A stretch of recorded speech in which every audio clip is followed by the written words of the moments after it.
You guys want to meet a real progressive who has an excellent chance of winning? Good news, I got one for you. Doyle Canning. She's running in Oregon's 4th congressional district, and we're gonna explain why she has such a good chance of winning. Doyle, welcome to the show. It's great to be here with you, Cenk. Thanks for having me. No problem. So you ran against Pete DeFazio last time. He's the incumbent Democrat, and that district got even more blue in the redistricting. So DeFazio had an explanation for why he's stepping down. He said, it's so blue, you don't need me to protect anymore. Later, he changed his mind on that, which I'll explain to the audience, okay? But he is stepping down. He just changed his mind about how blue the district was, apparently. We're gonna get to that because it's a hilarious hypocrisy. But so I assume since you already ran and you've got a lot of support behind you and you're doing a lot of grassroots fundraising, the Democratic Party rolled out the red carpet and said, Doyle, you're next in line, because they do next in line, right? And they welcomed you with open arms, right? Not exactly. It will come as no surprise to viewers of the Young Turks. The Democratic establishment here in Oregon, just like in many states or in the Congress itself, is a very closed circle. And I was in fact told to wait my turn, 10, 15 years. I should wait. But the reality is that our climate can't wait. The IPCC put out yet another report just today showing that it is absolutely imperative, urgent. We are absolutely out of time to transition our economy off of fossil fuels to rescue a stable climate future. That's why I'm running. That's why I'm in this fight. And it's really great to be here with you talking about how we're going to win. Waiting 10, 15 years is the most nonsensical thing I've ever heard. What happens magically in 15 years from now where you're allowed to be a candidate? And I guarantee you, they'll say, oh, good, it's too late now. So you can run if you like, but you're not gonna win. So they don't want you to run when you can win. Look, Doyle, Oregon is in a lot of ways a very blue state, and certainly in the area that you're running. And there's the image of Portlandia and all of that, right? But if we can't get progressive Democratic leadership in that state, Jesus, what hope does anybody have? So you're telling us that Oregon's Democratic Party is also against progressives, generally speaking? Well, my opponent in this race, who announced her candidacy within 2 hours, I think it was, of Congressman DeFazio announcing his retirement, has been patronized for many years by the fossil fuel industry, billionaires like Michael Bloomberg, even big tobacco. That is very much how she built her political career, and now she's running for Congress here in a district that strongly favors progressives. This is an area where Senator Sanders in 2016 really romped to victory, double-digit margins in every county. This is an area of the country that has very strong environmental values. Medicare for all polls in Oregon across party lines at 75%. This is an area of the country where we can and must retain our seat in Congress in the progressive caucus and fight to advance Medicare for all and the Green New Deal. Unfortunately, my opponent is endorsed by the centrist caucus, the New Democrats. That's why it's so urgent that the progressive movement get behind my campaign, send contributions, put in the hours on the ground, door knocking, phone banking, whatever you can do to support. This is a race we can and must win. Yeah, so you have an excellent chance of winning it, and my guess though is, and I'm curious because I really don't know, and I hope I'm wrong about it, but there's no reason in the world where local press in an area that progressive, with the candidate who's more likely to win, that's you, and that it fits the policies better, shouldn't be at least neutral to the race, and shouldn't point out that your opponent is backed by big tobacco, big oil, et cetera, right? But my guess is if they're like the press anywhere else in the country, they probably favor her instead of you. Well, you make an excellent point. Just last week, environmental coalition spearheaded by a group called Climate Hawks Vote did poll this district and my candidacy. And they sent out a press release about the findings that said the race is undecided. 55% of voters are undecided. The Oregonian took that result and made a headline saying, that my opponent is winning by a large margin. So there you go. This race is very much up for grabs. This is a race that is very unsettled at the moment, and we're running a strong grassroots campaign. First out in the field, knocking doors, doing everything we can to talk with voters. And when I'm on the doors talking with voters, they're saying, hey, we're already supporting you. Or by the time we leave the conversation, they're supporting. So there's a lot of appetite for my candidacy and a lot of grassroots support. Yeah, I mean, it's classic press. The minute the Democratic establishment tells them they have a favorite candidate, the press feels like it's their job to support that candidate 24/7, no matter what. So when you say they're funded by big oil, big tobacco, I guarantee you members of the press will be more offended that you're saying that than the fact that she's funded by big oil and big tobacco. They're like, oh yeah, of course, you want to kill the planet, kill people? You're awesome. That's a great, hey, you're leading in the fundraising, right? What a great candidate. Oh, you're trying to save the planet.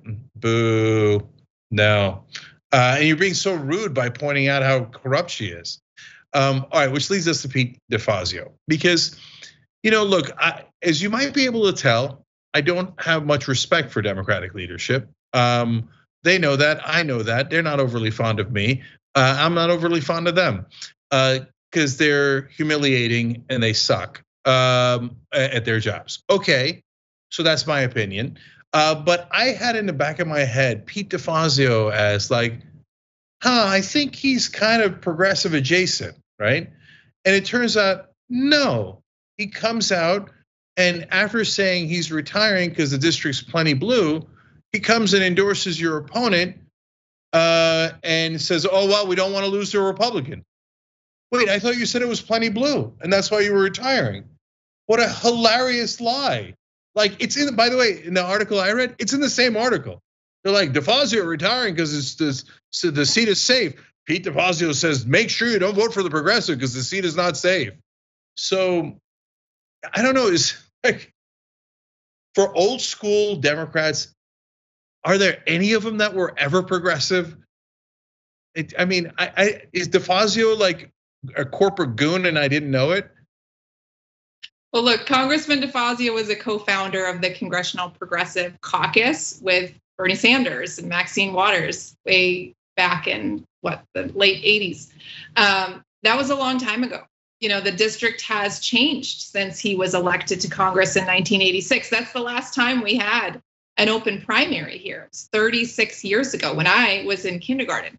And so, a lot has changed with the redistricting, but also just in the world in the last 40 years. And so, I think it's a good time for a new representative. That's why I'm running. We need a strong champion who is connected to the constituency, who understands the challenges of raising a family in this district today, where we have one of the tightest housing markets in the country. We have the highest rate of homelessness in the country per capita in Eugene, Oregon.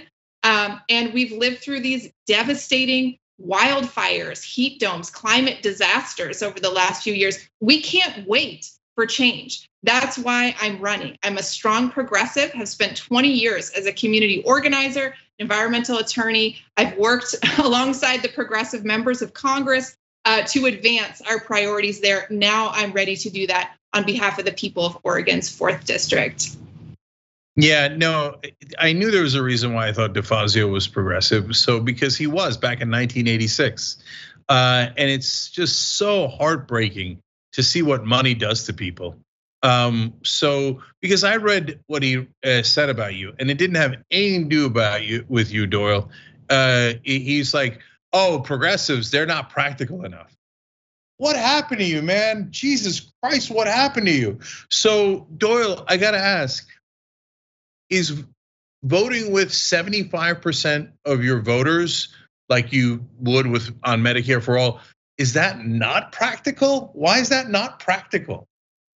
I guess perhaps it's not practical if you're cashing checks for your campaign from the pharmaceutical industry, the health insurance industry, the lobbyists who who benefit from the status quo. I lost my mom to lupus. She had a chronic condition. She had lost her job, lost her insurance. She died within 2 years. And that's why I'm in this fight for Medicare for all. This isn't, some kind of hypothetical problem. This is a real urgent crisis for the people of this country, as you know, as the watchers of this show very, very, very much understand. And Medicare for all is popular, especially in Oregon. 75% across party lines, Republicans, independents, Democrats, everyone knows that we need a universal healthcare system. And why isn't it getting done? Because of the ways that corporate money has polluted our politics in Congress. And that's why I'm in this fight and why I am running to champion Medicare for all. Apparently, it created climate change within Pete DeFazio's mind and changed the climate in there. Anyways, Doyle didn't say any of that stuff. I'm just angry at him for, unfortunately, the transition that he's had. All right, Doyle, I'm gonna guess you're not taking corporate PAC money. That's correct, not a single cent. Okay, well then, which donors will you be beholden to? I'm confused.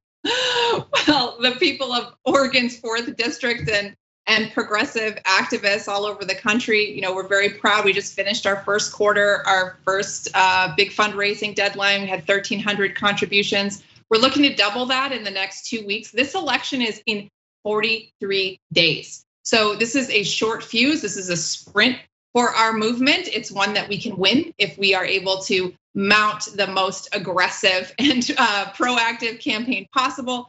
As I said, we're out knocking doors, we're sending mail, we're doing all the things, but we need your support. So if you're watching this, you're inspired, you want to send a climate champion to Congress instead of a fossil fuel Democrat, which we've all seen the ways that Senator Manchin has completely sabotaged the climate agenda in Congress. We cannot afford another corporate Democrat beholden to the fossil fuel industry in the United States Congress at this time with the urgency of the climate emergency. That's why I'm running. If you want to support me, canningforcongress.com. We need your support today. Yeah, in a district that blue and that concerned about the environment, it would be nuts to send a corporate Democrat taking checks from fossil fuel companies. Insane. And the former Daily Poster, put out a piece just today. It just went up, that kind of chronicles the many years of contributions from the biggest pipeline company that was operating in Oregon. They were trying to build a frack gas pipeline across our state. My opponent was cashing checks from the pipeline company while I was standing side by side with the landowners who were going to lose their ranches to this pipeline, with the tribes and climate activists and fishermen who were fighting to save the Oregon coast from this massive fossil fuel project. We were on different sides of that fight. We're on different sides of this primary now. And it's a clear choice. Send the environmental champion, not the one who was cashing checks from the fossil fuel company for the last decade. Well, cashing checks from pipelines is very practical. It practically screws you over. So don't do it.